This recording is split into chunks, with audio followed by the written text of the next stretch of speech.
Good morning, everyone. Good afternoon to all of you on behalf of the Center of Constitutional Studies of the Supreme Court of Justice of Mexico and the Law School of the Leiden University in Holland.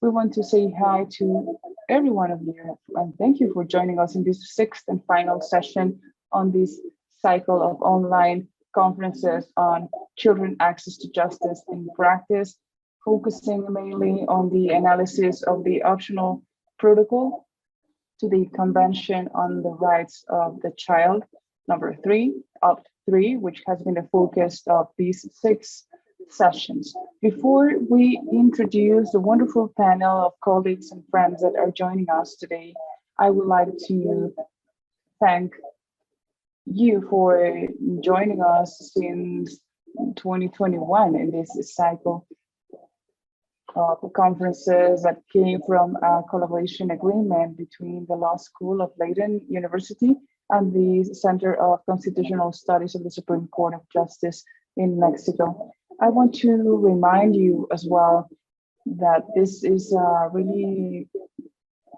dear project for everyone, and Leiden University is focusing on the rights of children, and you can have access in both in Spanish and English in the social media. We're going to be sharing the link on the chat, and well, you can just go to the Observatory of the Children's Rights in Leiden University, and together with the Center of Constitutional Studies, we started translating also into Spanish, and we are updating the translations from English into Spanish of everything that has been published this year. But please go ahead and look at this observatory because it's a good space to review critically all the work that is being done when it comes to this framework of the protocol, but as well as other things related to the discussions in the observatory. So you are all invited to join us in that project as well. So now, without any further ado, I would like to introduce our first speaker of the day. It's a pleasure for me to have her in this panel.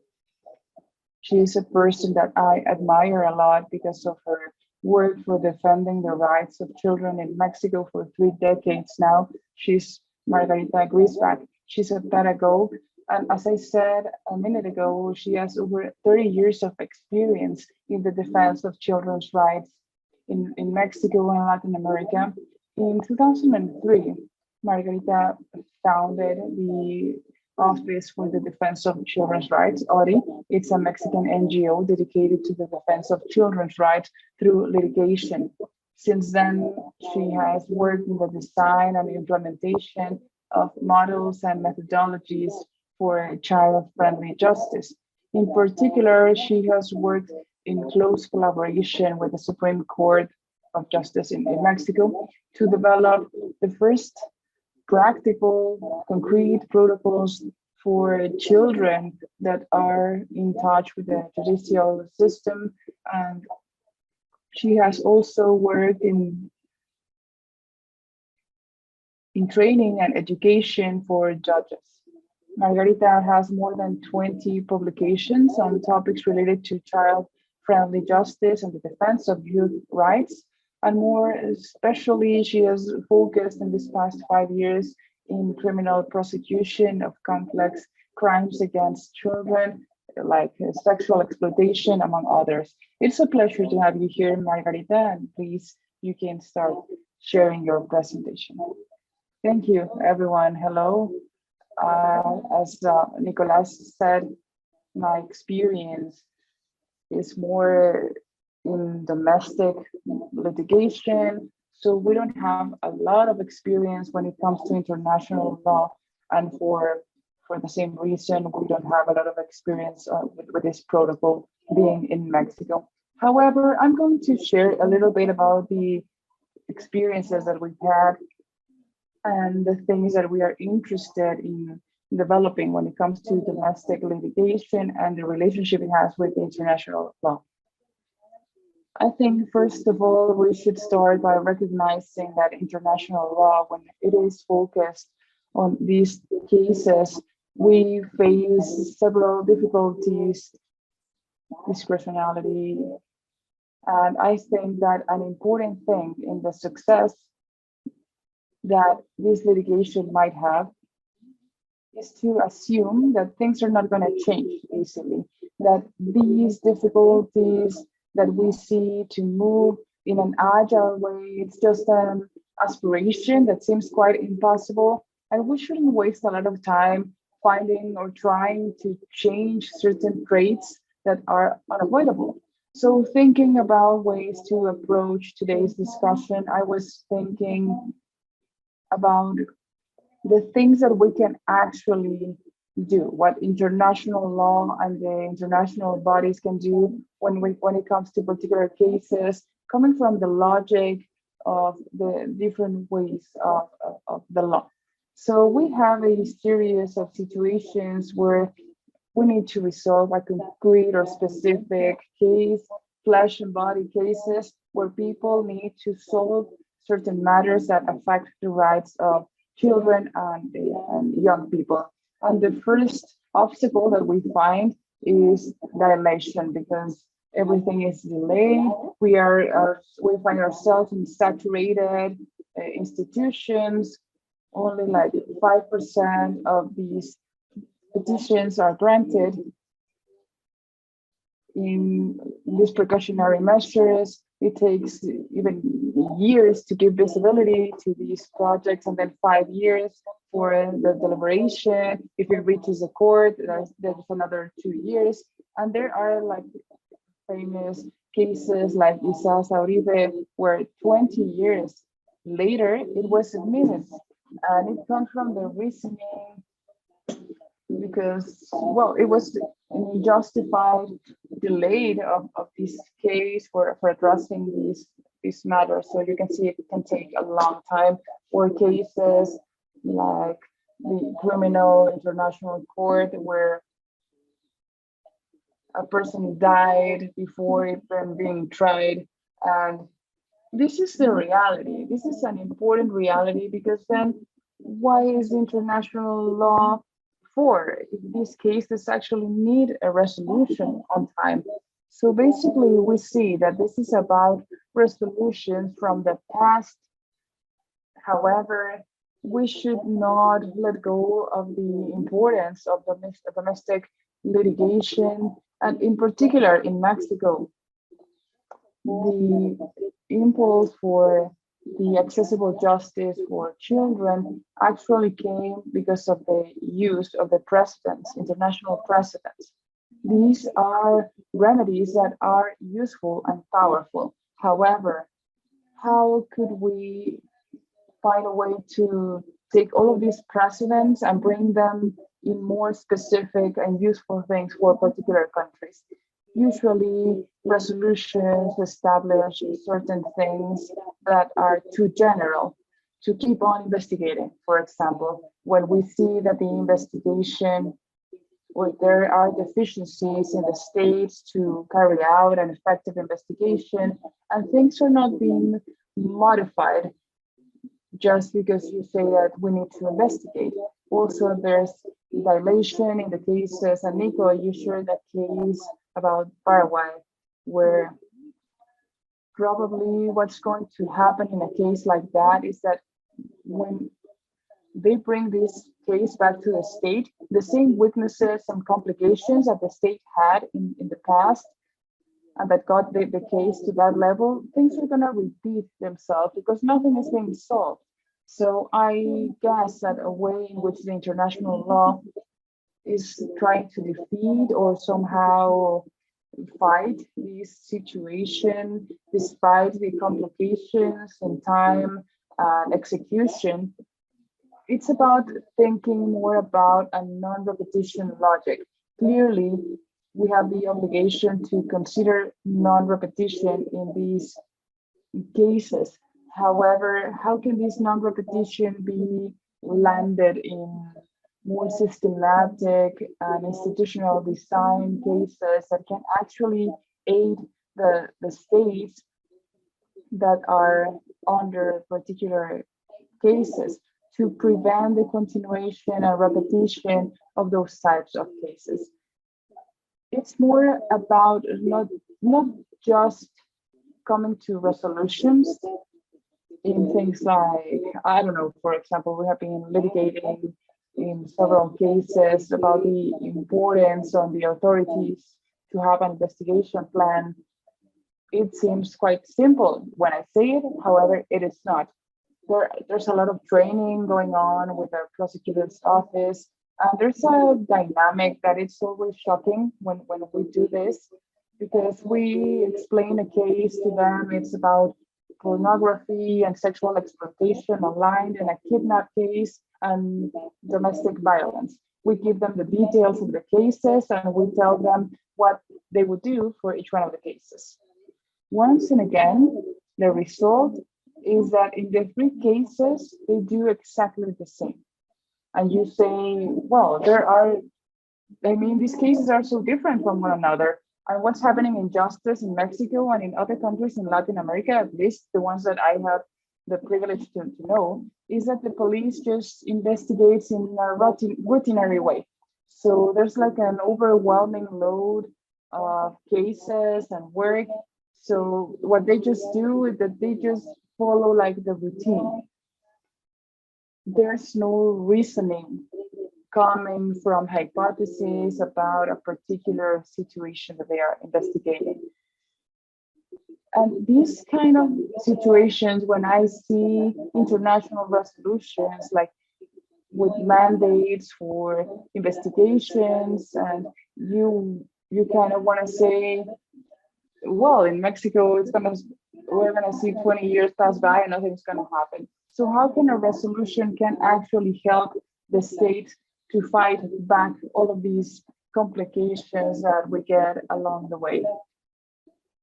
And I guess that another aspect that could also be used could be modeling and the technical support. I guess that international institutions have an area of opportunity there that is not being considered wisely, at least. Many cases related to childhood get to the international courts with deficient information coming from the kids themselves. So you see like interrogations and the cases reach the highest levels, and nobody knows actually what this boy or girl had to say about it, about what happened and what they experienced. So I guess that international bodies have the possibility that during this exercise of investigation and obtaining information about a particular thing that they are facing, they could model like techniques that could help the states and the litigators inside the states to actually demand certain things, modeling special or adequate ways for listening case for their testimonies, for example. These are elements that could provide the state's technical tools that will be more useful for that case and for future cases. So working under this logic of non-repetition. The exercise of these investigation functions allow us to have investigation practices that are not being possible for now for certain states. As Nico said, we have been focusing in particular in the investigation and documentation of sexual exploitation in schools, public and private schools that have been captured by the organized crime for sexual exploitation. So it's crazy to see the experience that we've had with the most experienced prosecutors and the difficulties to carry out a complex investigation. So more than a resolution saying keep on investigating or give more priority to these kind of topics, it would be more useful in practice to actually have some technical advisory on an international level that will allow us to model investigation exercises for complex crime that is actually more effective, the search for patterns and networks, that it's kind of ridiculous what the specialized organized crime prosecutors is requesting the scientific police network analysis, and they are just Googling the media about particular topics. So I think that's absurd. So without getting into the complexity of having like specific support bodies or institutions like in Guatemala that have been successful when promoting these investigations, but they can be quite complex and expensive on a political level as well. So these cases allow us to have these collaborations, but on a small scale without so much political complexity, but I think they can be quite effective for promoting the use of certain tools and working models that are useful for the states. The international bodies have also access to other kinds of international collaboration. There are cases, famous cases, like the collaboration of the satellite location of mass graves, when there are like 8,000 men and kids that are lost and they don't know their whereabouts. And thanks to the International Court investigation, we were able to locate the satellite information detecting the movement on this land that turned out to be the location of a huge mass grave. So international bodies, when they are investigating a case, they find themselves along the way with so many opportunities to model and to complement their information that can be used by the different states. When asking is more about immediate protection of the life or the integrity, our experience has been that the first obstacle that you find as an organization is discretionality.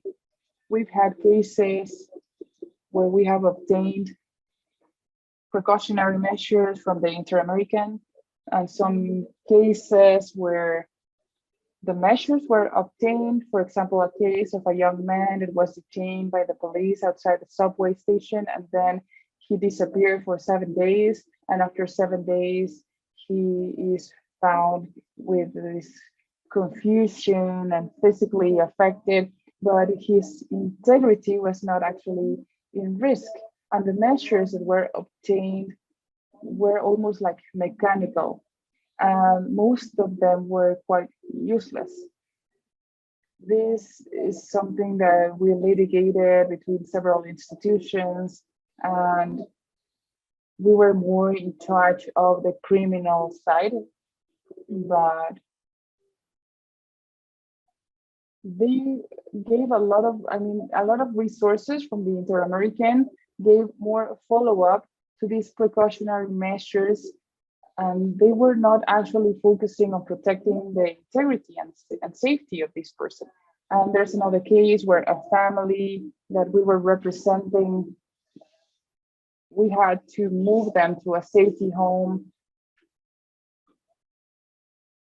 where we were able to hide this family for a while. I think this is a case that I think the life and the integrity of this family was under risk, and there were no precautionary measures.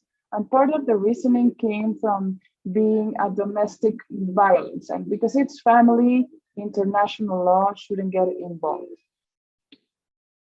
So what we can see is that the international law, when it comes to particular cases, sometimes finds itself to these great difficulties and unavoidable delays and discretion. We would need to tune the actions under a logic of actually harvesting the things that we can do and take advantage of that to its fullest, and coming from a logic of where the impact can actually be. As a jurisdictional body, it is deficient, it is quite clumsy, even it's difficult. But I guess there are several areas of opportunity where the actions can be quite effective. And I think that these areas are not being considered. There are great areas of opportunity when it comes to the modeling and exercising technical actions that can be reproduced by the states and that can have an impact in the institutions. They have a lot of impact in obtaining complementary information to clarify things that are being under investigation, and also for solving specific actions that might be used for, or as parameters for the domestic litigators. And they also have great opportunities to intervene in cases that are endangering the lives of certain people. But all of these require a modification and adjusting our perspective. So just as in a nutshell, this is like the experience that we had in these topics, and I just want to thank you for the invitation. Thank you, Margarita, for that presentation and for a couple of things that seem quite challenging. And we'll discuss this by the end of the session, but in this cycle, we have discussed a lot the need of structural responses for these cases that get to the committee as well as other bodies to take care of these things that are not going to be solved specifically, and that they require like a more structural transformation that will allow them to be resolved. And the committee, and probably Luis is going to share something like that, the committee has been fighting this challenge in the implementation of the protocol. And something else, when it comes to the usage, the potential of the bodies, I think it is interesting to discuss this in the protocol of the Opt3, because through the procedures, we are able to know more about the structure and to support and have a closer dialogue with the states. And I guess there's a lot of potential in what you say in this deficit that you are mentioning. I don't want to expand on that. I just want to thank you. I want to give the floor to Ton to introduce our next guest, please. Thank you very much, Nicolás, for following up on this excellent first presentation. It is my great honor and pleasure to introduce to you our second speaker. And he asked us to be brief in presenting him to you all. And that means that I'm particularly going to stress that he is a member of the United Nations Committee on the Rights of the Child, and he has served as a member since 2017. And he has even also served as the chair of the United Nations Committee on the Rights of the Child between 2019 and 2021. But I could say much more about the rich career of our upcoming speaker. I'm not going to do it, but I want to say one thing, and that is that I think our next speaker is an important driving force behind this webinar series. In fact, he when we started to develop the Children's Rights Observatory at Leiden University, he was one of the first members of the committee to reach out to us, saying that this was important and that we should do our very best to connect to the Spanish-speaking part of the world, including, of course, Latin America and Central America. And we are very grateful for that invitation because it's very important. And of course, in addition to that, of course, I should use the opportunity to thank the Center for Constitutional Studies to enable us also to organize this webinar series and to translate the observatory's work, which indeed makes the whole work more accessible. But I wanted to underscore as part of this introduction that Luis Pedernera, our upcoming speaker, is certainly one of the sources of inspiration for doing this together. So thank you very much, Luis, for doing that, but also thank you very much for joining us. and the floor is yours.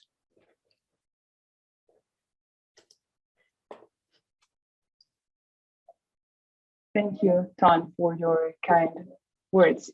It is a pleasure to join you in this final and closing conference of the cycle. I want to thank Ton and Nico because they are the two people that I interact with the most, and also the Center of Constitutional Studies of the Supreme Court of Mexico, the observatory at Leiden.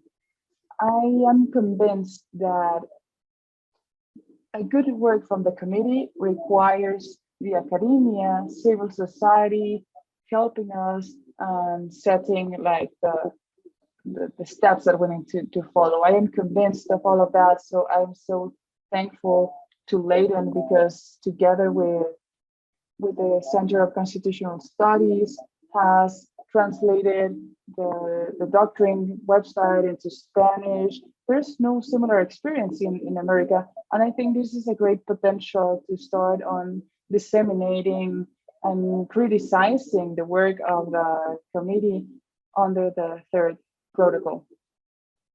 My presentation is divided into three aspects. First, a brief summary of the situation, what is going on in America, and the potential for or expectations, thinking about an agenda for the future. I know that Kiko-tan and Anne Skelton already participated in this session, so I will be brief describing the current situation. And it is a pleasure to meet Margarita. I hope that just as she has worked in Mexico, she can start helping us in the committee, thinking about a protocol that's friendly and accessible for children. That's what we need. We need to understand all of those things. And also Leo for the work at CRIN. It's a pleasure to be here with you. I was taking notes on the presentation of Margarita because some things that she mentioned were quite relevant. But going now into my presentation, the committee has more than 400 cases that have been presented. Out of these 400, 150 have been recorded, and there are around 90 decisions made. These are like hard numbers, perhaps it's less. In the session that's going to start in a couple of weeks, we're going to have an updated report on the situation. And in that sense, this communication protocol is the newest in the protection for the UN. And we are number 5 when it comes to ratifications. We are 3rd in the number of cases presented. And in 2020, we have adopted the greatest number of possible decisions that we were able to achieve. So we are behind the Committee of Human Rights and the Committee Against Torture in the number of cases received. Out of the total of cases recorded, the committee in 60% has adopted precautionary measures. Unlike the Inter-American system for precautionary measures, we need the case. We cannot adopt these measures without cases. The Inter-American system enables this adoption of precautionary measures without cases, but in the committee, it is necessary to have a case to adopt those measures. And we are around 66, 67% of precautionary measures granted. When it comes to ratification, Europe and Latin America are the 2 regions that are ahead when it comes to number of ratifications.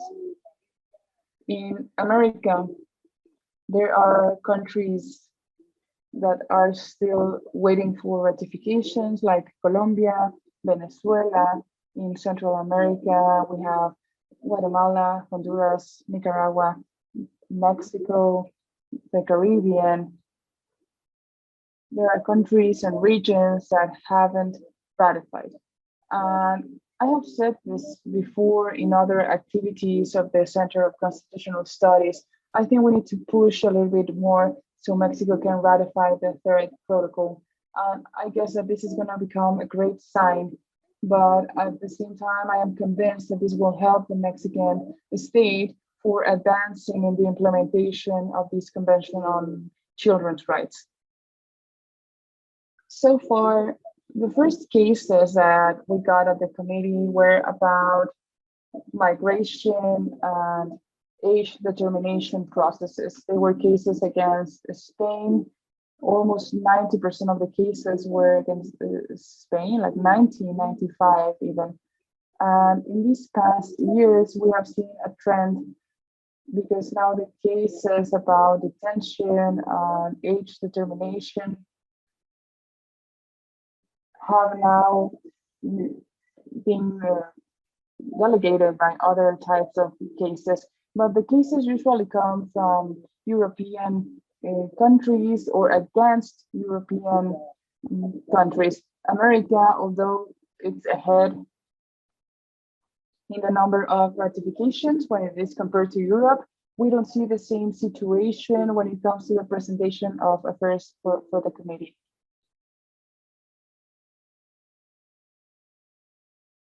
But why does this happen in America? The third protocol enables individual cases and investigations under the Article 13 of CRIN. America is presenting a different situation there. So far, the committee has received 11 investigation requests. We have removed 6, and there's one investigation that has been concluded against Chile. It's the death of some children in Semame, and there are other cases under development. I cannot talk about the countries or the cases because they are under the confidentiality of the investigation. However, the behavior in America in the investigation process, you can see that this small number of cases is different from the individual cases. So perhaps we need to have a better culture of investigation, and perhaps it's due to that. But I think that these are really interesting cases, but due to the confidentiality, I cannot actually talk about them. I can just tell you this general information. I was checking some pending cases about the region in America in the committee for petitions, and there are 2 from Chile and 1 from Ecuador. 2 from Chile from family rights. These are public. You can find them in the website. And 1 from Ecuador about a pregnancy after a rape of a girl. The committee hasn't made any decisions on these cases. They are under study. So this is what we have in the region so far, and what I was able to research for my intervention today.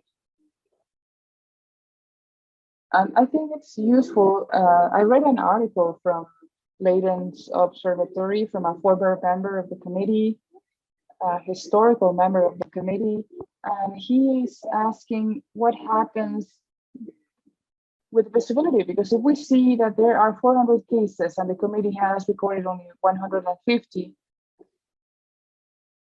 something's happening. So in that article, he's asking about the requirements or the threshold that is too high for the admissibility. So what is happening? So I was trying to answer that question, and I think that there's a couple of elements that are non-conclusive, but that can give us some tips. For instance, one of the cases that I have observed, there are several errors when it comes to the admissibility, and it's on Article 7 of the third protocol, and more especially about the use of the internal resources. So that's a clue. And secondly, there's some confusion, and I see that in some petition requests that have been presented in the region. when it comes to a confusion of seeing the committee as a body for making decisions. I mean, turning the committee into a fourth instance body. I think that's a common confusion. And secondly, the other clue, and I say this is non-conclusive, but looking at these errors, I think it would be necessary to have a stronger presence from Leiden and the study, the Center of Constitutional Studies, for the training and giving more empowerment for civil society, so they can actually go to the committee and save these first deficits that I find during the preparation of my presentation. And as I said, this is not like something scientific. It was just like a first perspective of my experience and reviewing the different cases for my presentation. So these are the mistakes that I find. And the third protocol in the region, as I said, is not well spread. So this is a deficit. So it is necessary to disseminate it along with civil society and with the different states that have not ratified the third protocol. And this is important. And why? Because I guess that the region has a lot to contribute in the process of the decision-making of the committee, in the diversity of the different topics that involve the children's rights in the region, and also to diversify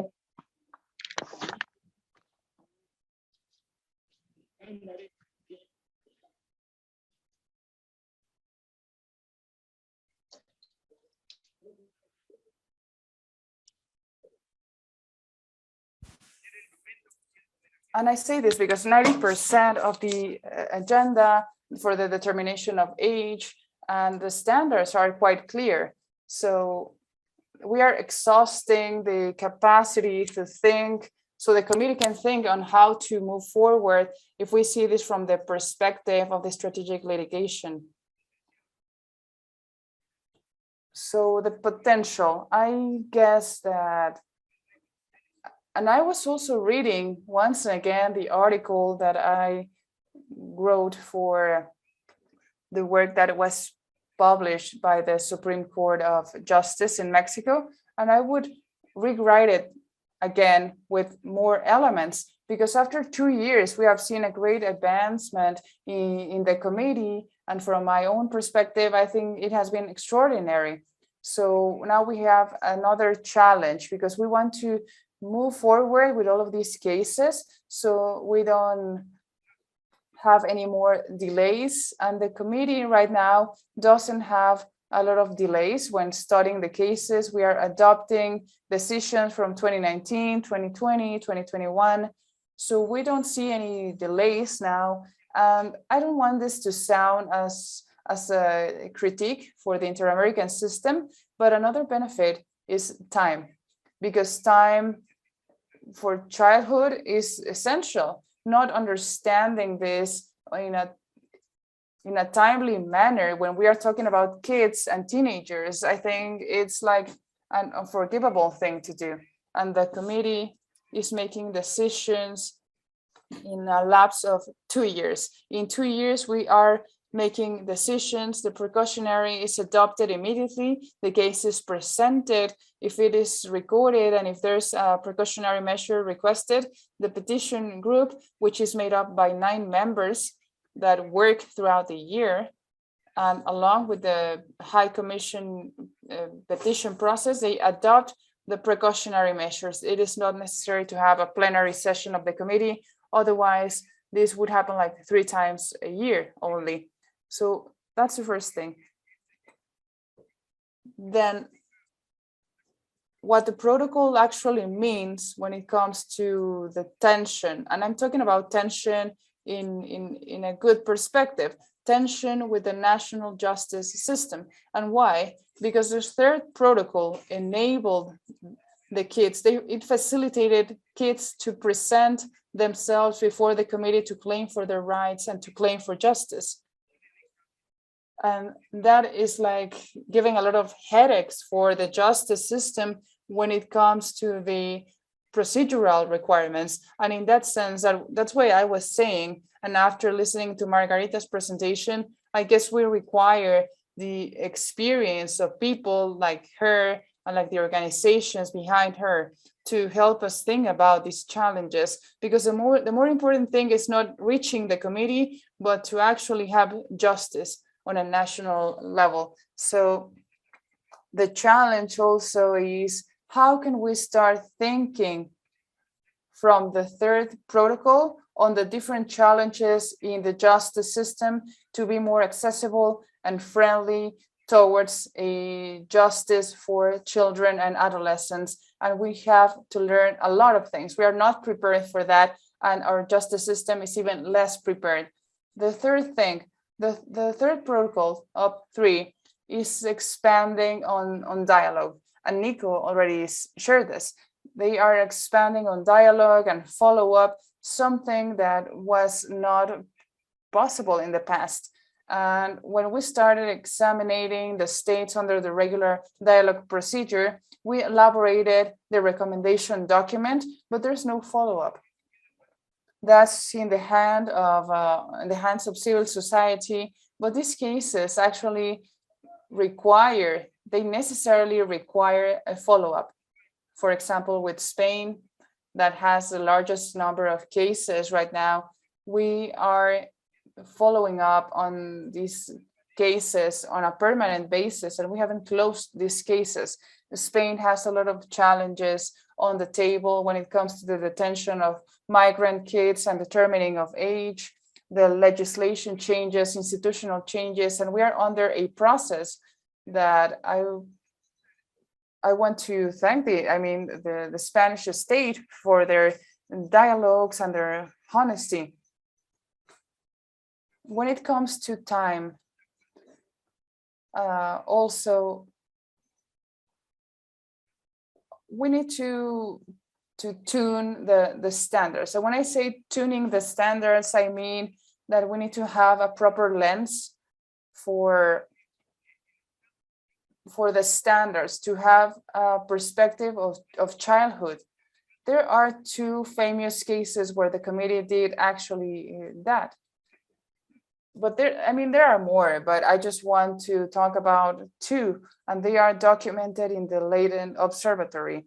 One is the case of a couple of lesbians, Russian lesbians, that fled to Denmark, and then they were deported from Denmark, and they had a kid, and the kid had suffered from discrimination. And this discrimination came from the homophobic situation in Russia, and the kid had suffered a lot in school. So that's why they went to Denmark, and then Denmark deported them, and the committee adapted the non-refoulement principle, changing the jurisprudence of the treaty bodies for this case. The no refoulement is applied when there's a risk actually of the life or disappearance and torture. And the committee in the decision, I think it's case 51 from 2018, is adapting the no refoulement principle, and it incorporates these cases because there's psychological and emotional damage involved in this case. We need to recognize that the condition of this child requires the adaptation of these principles, because these principles are like hard principles of the international jurisprudence, and transforming them, I think it's a great step. And the most recent one is the Saki case, the case of the kids on the climate change, 16 children and teenagers from different regions that have presented this case before the committee, and the committee didn't admit it first because it didn't comply with the requirements, the internal requirements, but it established a precedent for jurisdiction because at least it's something new and it didn't exist before. What does this imply? It implies that the committee has said that they are going to try to understand, if they see claims on the environment and climate change that is affecting kids that are living outside of these states. And the committee said before, and aligned to the jurisprudence of on an international scope, that the states are responsible on an extraterritorial way on their nationals, on their kids. For example, in Syria, camps that had some French relatives, and the state said you need to repatriate them, but they are nationals outside of their territory. In the Saki case, the committee has said that the committee is trying to understand on these non-national cases and the effects of emissions outside of the territory. And I think that this is setting some precedents. So the committee is changing its perspective. And I have to say that, well, I cannot actually share the debate, but I guess that the process of this Saki decision is, from my own point of view, I think it has been quite rich, like the richest one that I have lived in this committee. And the other thing, and this is I'm going to start trying to wrap up my presentation. This is linked to the Inter-American system. The decision on the Saki case came because of the support of the Inter-American Court. And I think that this is essential, being able to do this, because I guess that we don't communicate enough between the different bodies and institutions. And I guess that there's a link required in the universal system, but also outside of the universal system. We need to take the good things on the perspective of children's rights and to expand it to other institutions. I think there are great challenges that can make us reflect on this. We are protecting children, girls, boys, adolescents, and we need to make decisions, and we need to transmit these decisions in an adapted way. And well, there are several rituals, because I am in Geneva, and there are some rituals and routines that could be hostile for kids. So we're giving them this image that's, I don't know how to say it, it's like a strange image, but we need to think about these rituals and environments to make justice more friendly for boys, girls, and adolescents. So first, the challenges. I guess that the committee has been doing an interesting work in the framework of this third protocol, because we are not observing any delays right now. But right now, I think we need to call the High Commission when it comes to the capacity of work. We have a deficit of lawyers for addressing these cases, and this deficit hasn't been solved yet. This can bring some problems in the future, similar to what is happening in the Inter-American system. So civil society should mobilize to change this. And second, when it comes to the investigation procedure, just as Opt 3 says in Article 13 and 14, and it is quite general, but the committee has created a working team developing a method to provide more clarity and certainty for those that want to use the investigation procedure, because in our actions, we still have some questions and doubts when it comes to the procedures. Thirdly, there's a need in the region to bring these cases. Bringing these cases forward will expand the perspective, but it will incorporate a new perspective as well. And I don't say this from a negative critique. It's more about the effect that the universal effects have that take it like too far away from the region, because everything is in English. Although the working languages are French, Spanish, and English, the dominant one is always English. And that causes some distancing with the region because of the language. And we have to work with that. We have to change that when it comes to the language, but also about some categories. Some things are used in English, others in Spanish. There's a case with Paraguay where there's a concept being used and the discussion didn't allow us to perceive it during that time, and then we saw it afterwards. There's parental alienation, and I think that Nico also wrote something about that decision, and that's why presenting cases can enable colleagues from other regions to perceive how the processes are not similar, and oftentimes there are some terms that are innocent in English, but in Spanish they have like other consequences that are not the same. So just to wrap up, I have to say that I have a lot of strategies that I don't want to close these cases for the authors, for the victims. And also my legal Latin American education, my sources are different. So sometimes I work on my own, sometimes I work with other colleagues, so we can have like different perspectives, so we can try to tell these kids, well, the doors of the committee are not completely closed. There's like a window here that you can get through. And there are two great challenges. And when you present cases, you need to be clear. You need to be clear about the rights that have been violated, that you're claiming about, and the repair. One of my concerns is the repair, as I said, as Margarita said, in general terms. I think we need to move forward when it comes to the redressing that's more adequate to the condition, to the situations, and just stop using like general formulas. But for that, we need to push. And for pushing, we need to be clear. Thank you. Thank you very much indeed, Louise, for this really very powerful contribution also to our series and today's conversation.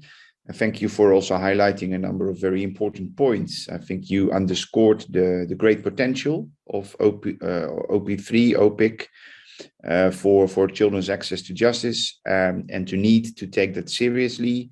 You also warned for not approaching the committee lightly, but to prepare that well, and that also has to come with empowerment of civil society, of lawyers, of even children. But of course, when children are approaching the committee, or others are on behalf of children are approaching the committee, it's important that they are well accommodated and that they are well received, and that it's not only about access to the committee, but that it's ultimately also about tangible results, remedies, and ultimately, of course, justice. So it's not only a matter of accessibility, it's also a matter of delivering justice to those who need it. You underscored, I think, the great potential of building on the existing norms, such as the non-refoulement principle, but also issues around jurisdiction, but add to that and and you underscored the significance of making that also more connected to children's rights and children's rights challenges. And I think you made a number of other very important points, and one of which I would like to highlight here, and that is that using an avenue like this is also helping us to get new perspectives on how we are dealing with existing challenges around children's rights. And I think that also builds very nicely on Margarita Griesbach's contribution earlier on. So thank you very much once again. And I would like to hand over to Nico to introduce our last speaker of today.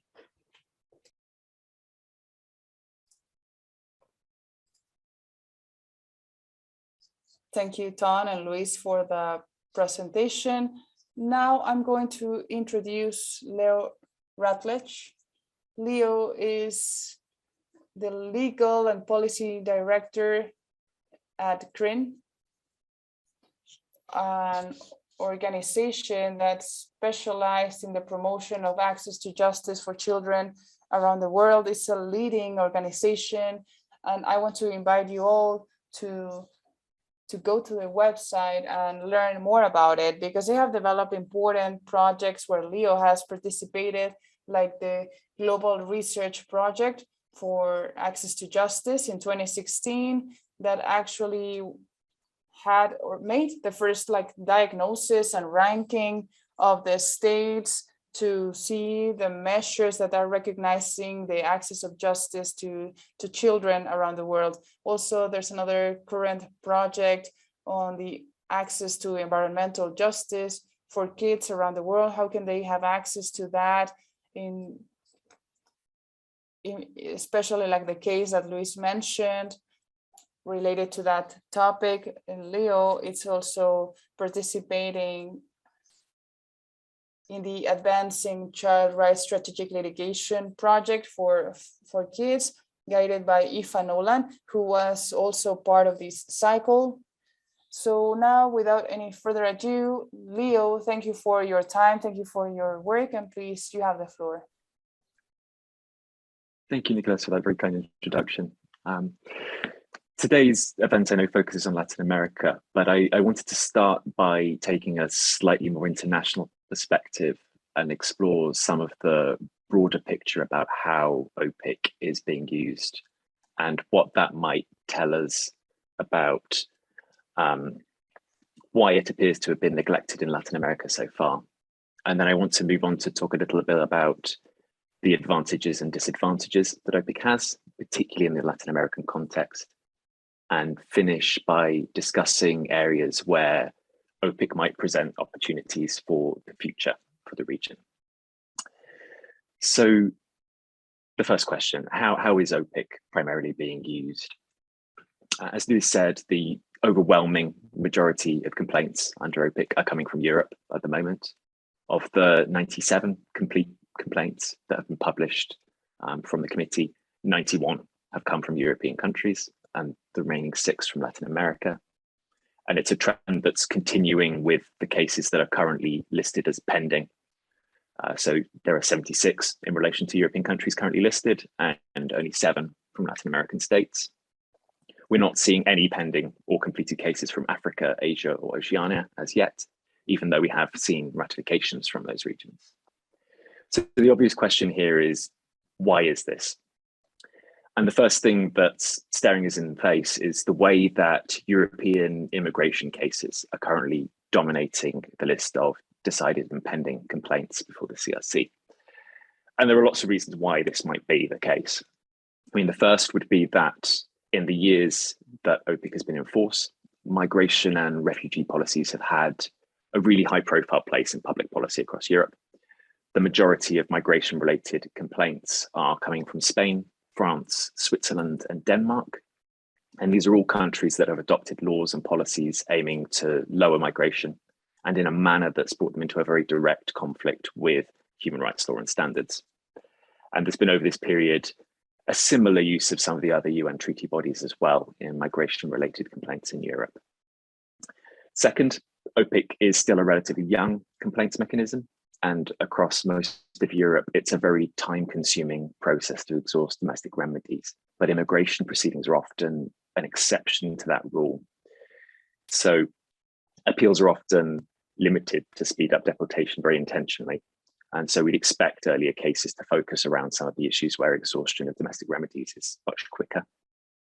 Third, as Luis has said, the Committee on the Rights of the Child has in some way adopted more progressive standards and decisions in relation to migration cases.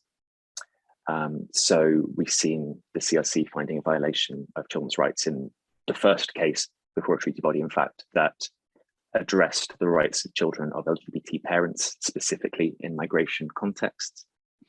We see the French case about repatriation of children from camps in northeast Syria. Again, the committee went beyond what any other international mechanism to consider a similar case has done to date. Fourth, interim measures are available for the CRC they're widely used, and they're incredibly attractive to lawyers representing clients in migration cases. They can often prevent clients being deported, at least on a temporary basis. And we've seen quite a few of the cases that have been resolved through discontinuances without reaching a full decision of the merits of the court, of the committee, in which interim measures have provided enough time to resolve the case outside of the CRC process. And specifically with regards to immigration, these factors aren't present in Latin American contexts in the same way or to the same extent that they are in Europe. And so we wouldn't really expect to see the same kind of pattern across the 10 Latin American states that have currently ratified the complaints procedure. But I think there are some features of these cases, some opportunities that may be relevant to the Latin American experience. And I want to return to these in just a moment. But before I do, if we set aside migration for a moment, what is it that remains on the Opic caseload? We're seeing quite a diverse collection of issues and rights being argued at the moment. There are complaints related to climate change, for example, which Luis touched on, the rights of children of incarcerated parents. The first complaint is currently pending relating to that issue, corporal punishment, criminal justice. And explicitly within the Latin American cases that are currently pending, we're seeing cases from Argentina focusing on the treatment of children within the criminal justice system. In Peru, there's a case around abortion following rape and related healthcare. In Chile, child support, international child abduction are both on the agenda. So what we're seeing emerge very gradually are some country-specific focuses and interests that are starting to break some new ground before the committee. So that's where we stand now. Opic is underused in Latin America, but when we move beyond the substantial immigration caseload, we see that it's not vastly or uniquely underused compared to the rest of the world. And I want to explore this a little bit more, particularly in terms of some of the advantages and disadvantages that are emerging from the experience of Opic, and where this might point us towards greater possible use in Latin America. So let's start with the advantages. First, the CRC protects the broadest array of children's rights of any human rights convention. It's possible to bring complaints through Opic that simply wouldn't be possible in such a direct manner before any other body. And in terms of the cases that are brought to date, as we might expect, the best interests of the child are regularly raised in complaints. In around 80% of cases that are currently pending, the best interest principle is cited as a potential violation. And to be honest, this isn't a surprise. It's by far the most cited CRC provision in national litigation, and we're seeing that trend being repeated through Opic. In some respects, that can be in some ways problematic, in that it risks boiling down children's rights to best interests rather than focusing on the full range and application of children's rights. But at the same time, it's obvious why it's such an attractive provision, in that it's a really powerful principle that applies to every decision about a child. It's got substantive and procedural requirements, and it's certainly been used and applied in international and regional human rights case law beyond Opic as well, including through the inter-American system. But I think what we're seeing through the early Opic cases is that it's being applied with more rigor, force, and I think there's a more detailed analysis that comes from the CRC complaints than we've seen elsewhere. And particularly the successful migration case law to date shows how powerful that focus on best interests can be. The prohibition on violence as well is a particularly strong provision under the CRC. And again, as Luis highlighted, there's been some use of this to really strong effect within the migration case law, particularly a strengthening of non-refoulement standards, which would usually, and before other committees, be based around torture, cruel, inhumane, and degrading treatment, but where they can have wider application within the CRC complaints. Second, I think the CRC has proved itself more progressive on a number of issues than comparable international and regional courts and complaints mechanisms. And I think in part, this is a reflection of the stronger provisions that apply to children within international human rights law as compared to adults. But it's also because the committees pushed beyond on issues like jurisdiction.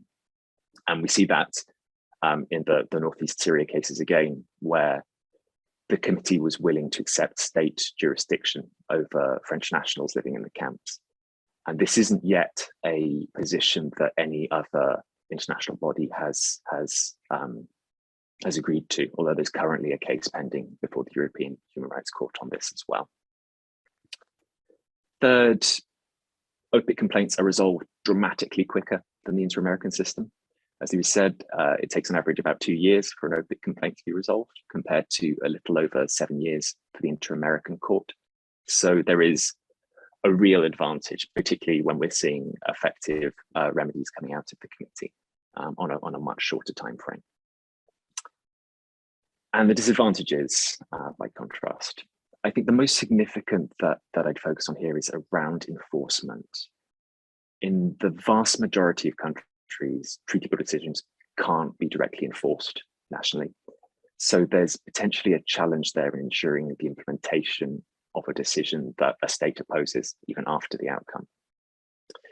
But that said, I think there are reasons to be quite optimistic about enforcement of Opic decisions. I mentioned the French children seeking return from Syria before. And prior to that final decision, 11 of the children who'd been involved in the case had actually been repatriated before there was even a final decision on the applications. So Opic was acting as a way of bringing pressure on the state throughout the process, as well as in terms of its outcome. And I think the complaint's also quite a good example of using the CRC within a broader campaign to secure children's return. So there's a lot of advocacy going on in France that has been using the various different international regional courts and complaints mechanisms, but has also been engaging in policy work, public campaigning. So Opic is not the sole focus of the move for reform in that case. And as with all strategic litigation, seeing the way that a case can play its role within a broader campaign is really important. I think we can also see some successes in cases that have been discontinued along the way, which undermines some of the concerns about enforcement. There have been quite a lot of decisions that have been discontinued before the CRC before becoming completed, particularly in the immigration context. And some of these are because complainants have disappeared or stopped engaging with the process, but others are because there has been a compromise reached along the route. In one case that's been published, we're seeing a child who had been placed in institutional care, but their argument was that the institutional care placement had been inappropriate, and the case was ultimately discontinued because the state backed down on that. In another, there was an author who was making a claim that they should have been recognized as a child through immigration proceedings, and that proceeding came to an end when the state recognized that yes, they should be, and continued on that basis. So in these kinds of cases, I think we can see some of the enforcement concerns being sidestepped because the issue at the heart of the complaint can be resolved through the process as well as the outcome. I think the final thing I would say on disadvantages is that it's worth bearing in mind that we still have relatively little case law from Opic to date. So in lots of ways, the outcome of any given complaint before the CRC can be quite difficult to assess. Whereas with more long-standing, more longer established human rights courts and mechanisms, there's in some ways a greater sense of predictability. But of course, the other side of that coin is that with newer mechanisms, there are greater opportunities to break new ground, and you're not bound by existing jurisprudence that has already covered similar cases. Which brings me on to the final topic that I want to discuss. In light of all of this, what are the opportunities to effectively use Opic that might be available in Latin America? And my perspective on this is slightly skewed here by the issues that are of major focus for CRIN. But I can see three particular areas emerging where there may be substantial opportunities to come. The first of these has begun to be explored already before the committee, in that state responses to large-scale institutional sexual abuse of children have featured in the first inquiry to come out of Chile. And I think it's fair to say that there's been something of a public awakening and an increased prominence of large-scale systemic abuse in institutional settings across many Latin American countries in recent years. And we've seen survivors groups forming for the first time, publicly campaigning, and some limited legal reform to address some of the barriers to access to justice that have been in place for quite a long time, particularly around limitation periods in criminal proceedings. And a growing building pressure for the kinds of national inquiries and truth commissions that have often led to widespread reform and reparations in other regions. And in this context, I think the first inquiry under Opic kind of shows how this mechanism can play a role in existing campaigning.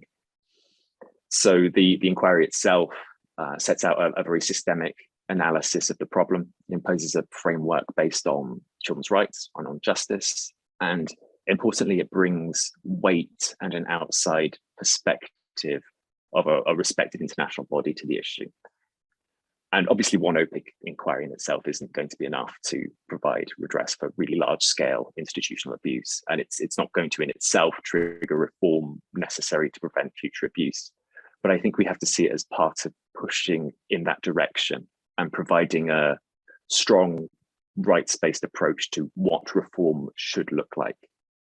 And I think the experience of Chile, we could see here spreading beyond across the region where there are some common challenges and common needs for reform. The second area I'd highlight is with regards to the environment. So of the 5 complaints filed jointly regarding children's rights and climate change, 2 of them so far have been with regards to Latin America, Argentina and Brazil specifically. And I think it's fair to say that the CRC's climate decision is probably the most high profile of all of the complaints we've seen to date. And it's probably had the most contentious response I've seen from a treaty body decision as well, based on an individual complaint. But despite that, I think it actually sets out a very clear role for how the CRC can be effective in climate justice activism. We now know from these first cases that states can be responsible and can be held responsibility under the CRC for climate harm that happens beyond their borders.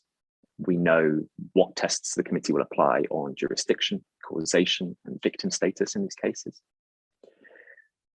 And we also know that strategic litigation on climate issues involving children is a massively growing field globally, but also throughout Latin America.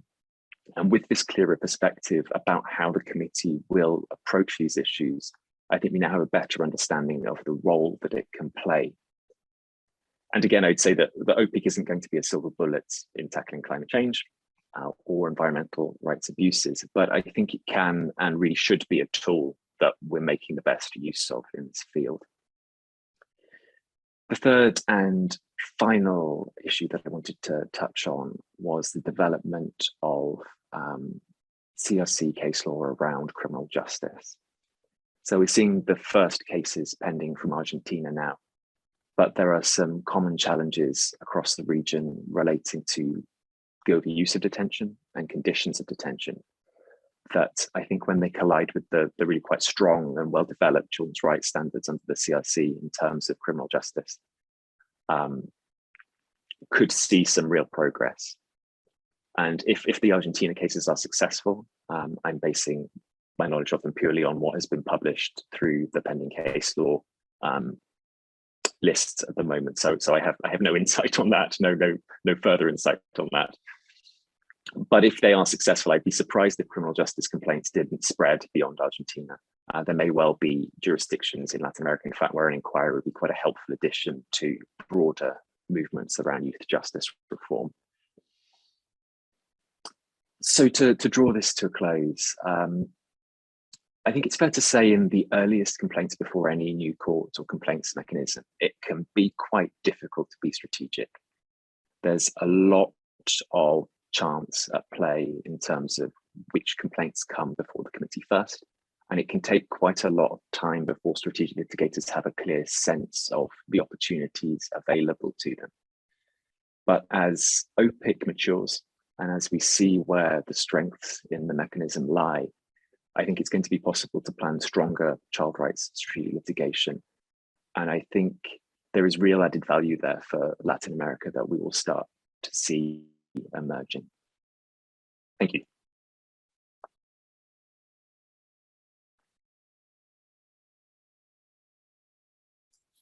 Thank you, Leo, for your presentation, your reflections.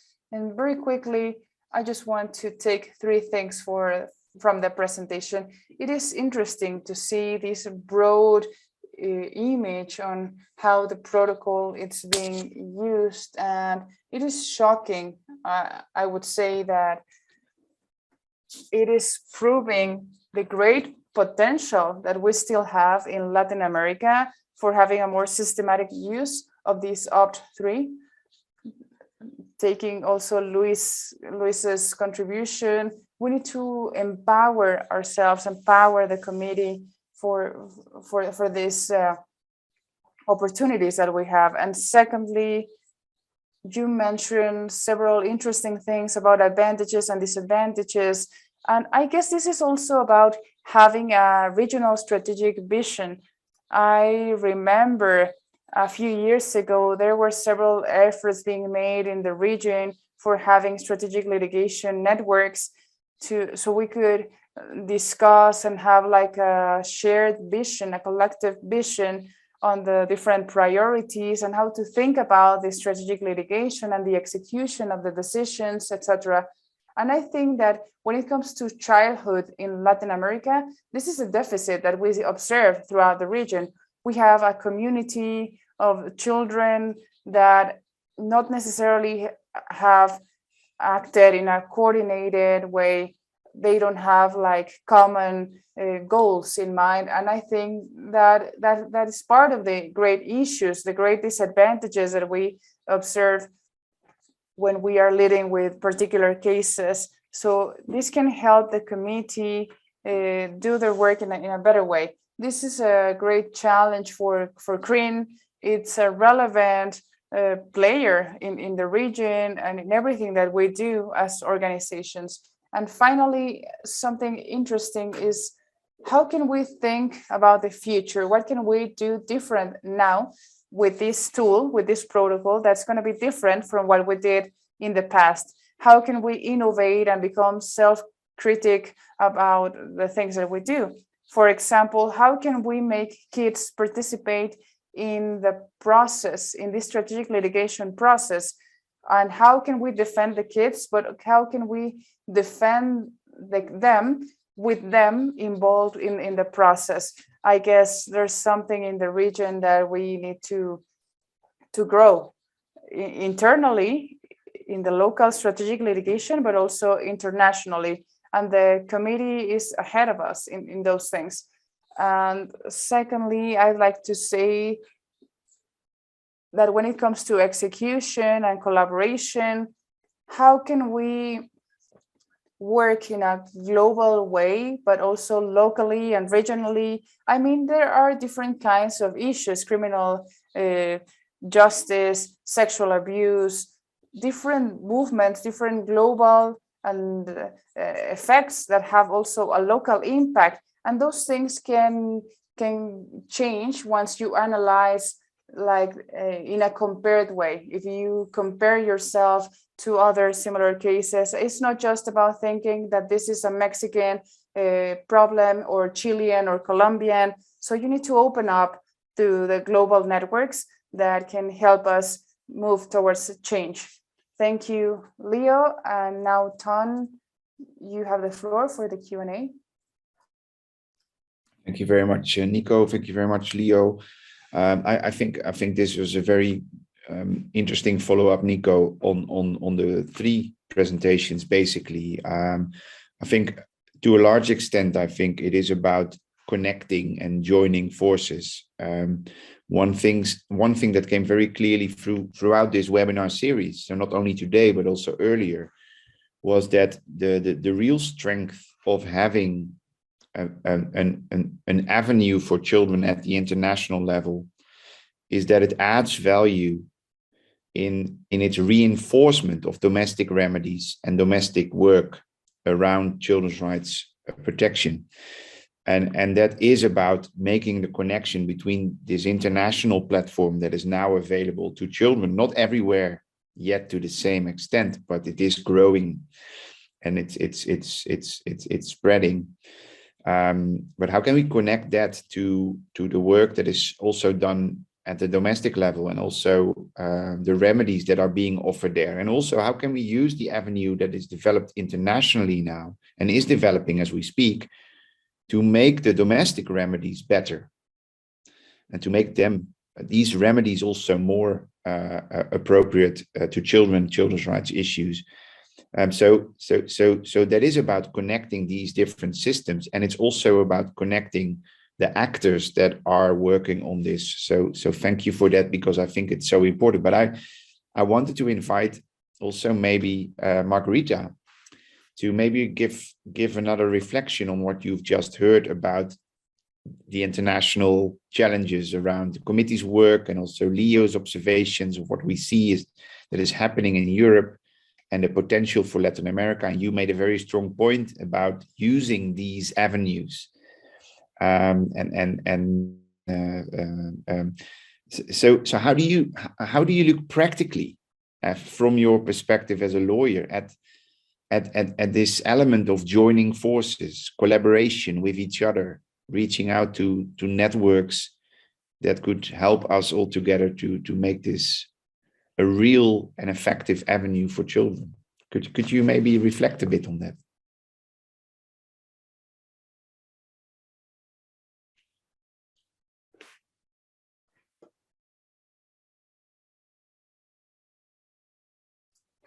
Sorry, I was in mute. One of the greatest challenges, and I would like to highlight that the mechanism of the protocol is in a moment of great opportunities, because the efforts are warning about these saturation risks for the future.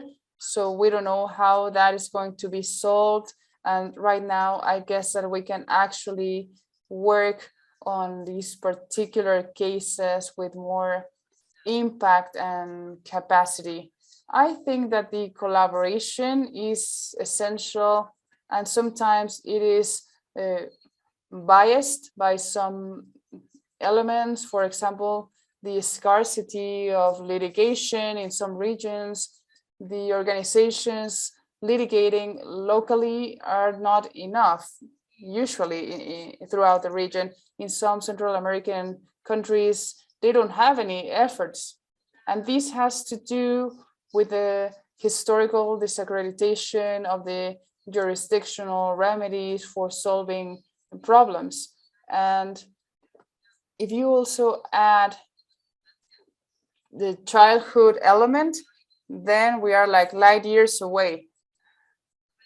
If you see a lack of culture of the use of the jurisdictional remedies, and also a lack of culture of recognizing childhood as a subject that is also related to justice, then it's a difficult situation. So I was listening to Luis and Leo, and there's certain hope in civil society as well.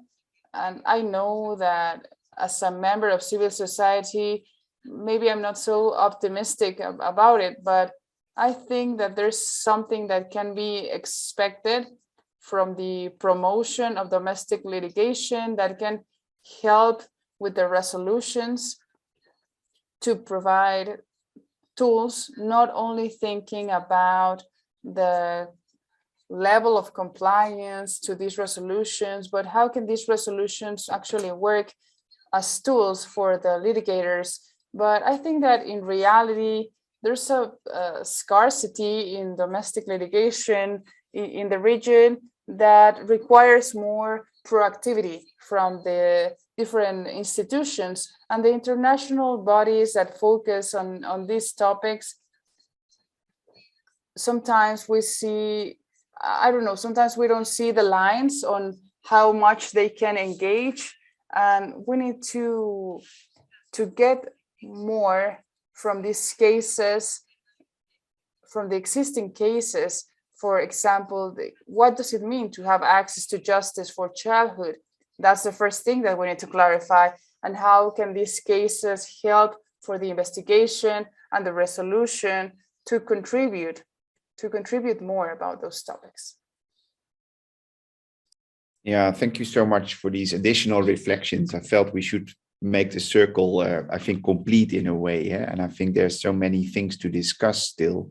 But you all three have given us many things to consider. And I think what really came out very clearly is that there is great potential. And I also think there is great potential for the region because of your experience with litigation already. Yeah? So with your powerful courts domestically and also regionally. So I think there is also a lot to learn for other regions from the endeavors taking place in your part of the world.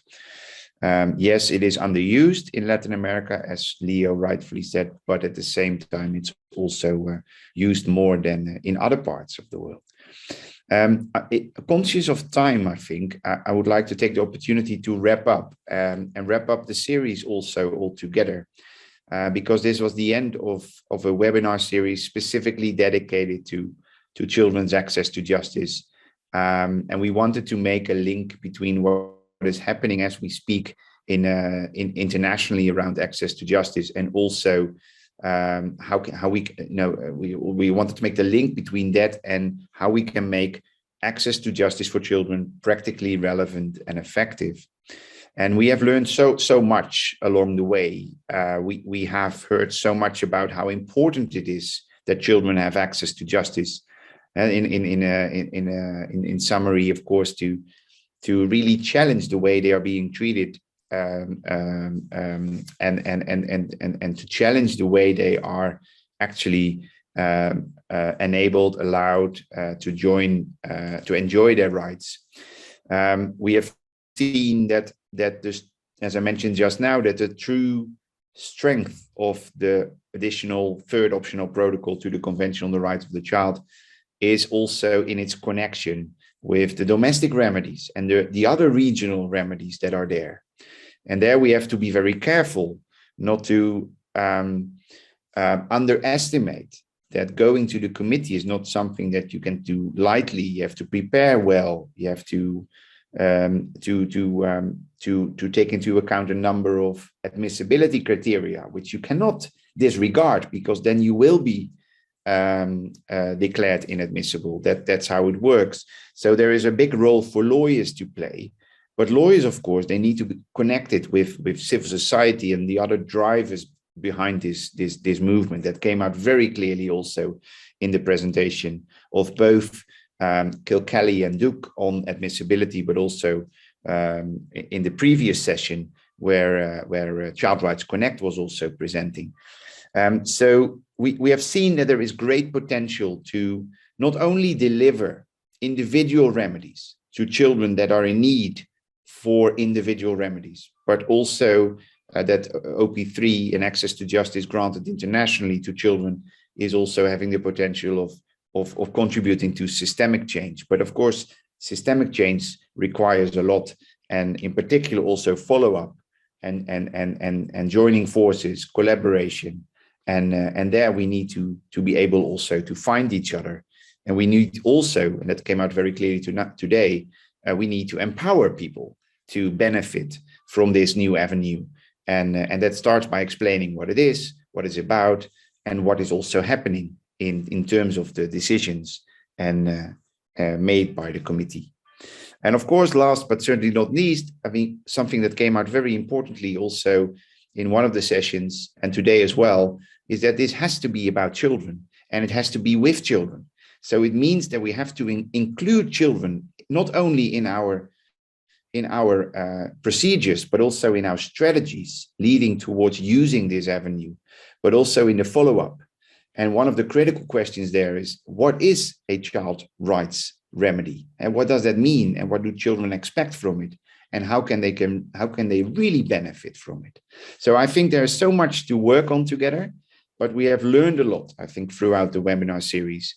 And I hope that all the participants that joined us since October, when we started, and the many participants that have returned every seminar, or at least carefully selected which seminars and webinars they wanted to join, I think I would like to say to everyone, thank you for joining us, but also thank you for making, for keeping the conversation going, because I think that is really something that we should do. We should keep the conversation going, and we should learn, and we should all together, I think, empower ourselves to make this work. And with that, I would like to thank also our co-organizers on behalf of our university, Leiden University, and our law school. I would like to thank the Center for Constitutional Studies of the Mexican Supreme Court for their partnership and for inviting us to join also you in this series. A special thanks to my dear colleague Nicolás Espejo, of course. But I will also like to thank Lisanne van Dijk, who has also from my team invested a lot of time in making this work and reaching out to the speakers and preparing the session. So thank you very much, Lisanne. I know you're here. And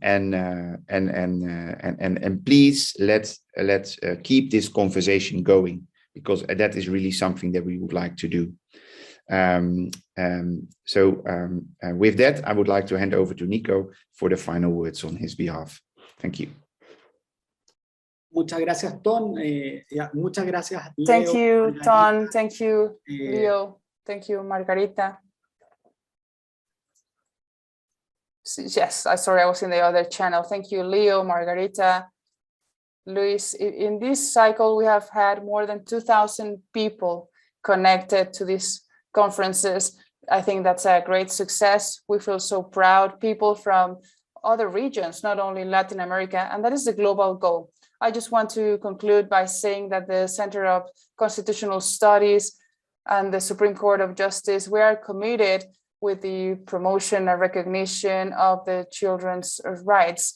And we are willing to keep on working together in this field. And by the end of the year, we're going to be publishing collectively a paper on the rights of children in Latin America, 11 countries of Latin America. We will be doing an exhaustive review of these rights, and we hope to share that with you by the end of this year. And we'll keep on working with our partners from the Leiden University in this agreement and cooperation, and we'll be announcing more activities for the upcoming years. Thank you, everyone. Thank you, Ton, Leiden, Lisanne, for all the joint work. We salute you, and hopefully we'll see each other soon. Goodbye.